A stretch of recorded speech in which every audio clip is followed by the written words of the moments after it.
Class 12 commerce student थोड़ा देख लेंगे। कंपनीज एक्ट एंड जो एक मिनट 2013 एंड पार्टनरशिप एक्ट 1932 इसको छोड़ देंगे।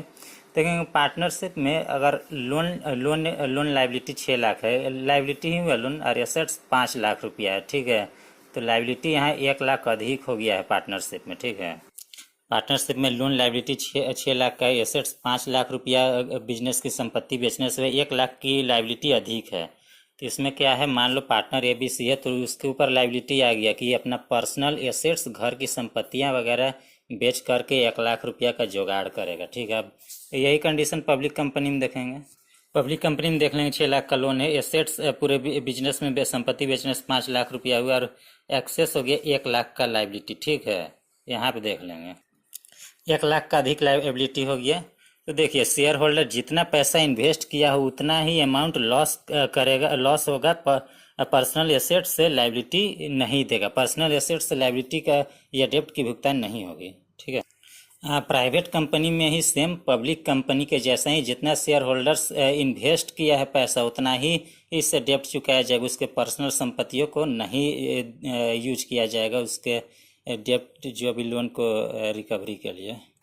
पब्लिक कंपनी के आगे में लिमिटेड लगता है, मतलब इसी से पकड़ना है लिमिटेड लाइबिलिटी भी। प्राइवेट कंपनी के आगे भी लिमिटेड लगता है, इससे पकड़ना है कि लिमिटेड लाइबिलिटी होता है। ठीक है, इसमें बिजनेस अलग अलग होता है। ये पब्लिक कंपनी एक आर्टिफिशियल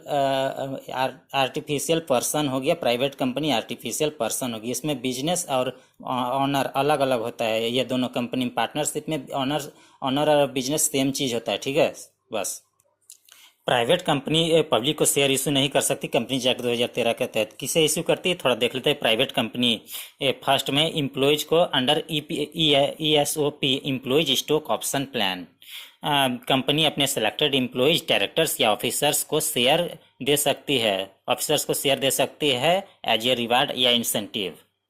ठीक है, सेक्शन 62(1)(b) में लिखा हुआ। दूसरा देखते हैं selected group of people, private placement, private company maximum 200 लोगों तक एक्सक्लूडिंग एम्प्लॉयज एक फाइनेंशियल ईयर में शेयर इशू कर सकती है। ठीक है, तीसरा में एग्जिस्टिंग शेयर होल्डर्स, अगर कंपनी को एडिशनल कैपिटल चाहिए होगा तो पहले से जो शेयर होल्डर्स है उससे नया शेयर्स इशू किया जा सकता है। सेक्शन 62(1) का नया शेयर उसको इशू करना है जो पहले के शेयर होल्डर है, उसको ही नया शेयर इशू कर सकते हैं। ठीक है, सेकेंड नंबर में कुछ एग्जाम्पल जोड़ दिए हैं। एग्जाम्पल के लिए है कुछ फ्रेंड्स, रिलेटिव्स, रिश्तेदार या कुछ ट्रस्टेड इन्वेस्टर्स को प्राइवेटली अपना शेयर बेच देगा। ठीक है, रिलेटिव्स में रिश्तेदार को, अपना दोस्तों को या ट्रस्टेड इन्वेस्टर्स को भी बेच सकता है। ठीक है, सेकंड नंबर में जोड़ प्राइवेट प्लेसमेंट में जोड़ दिए हैं।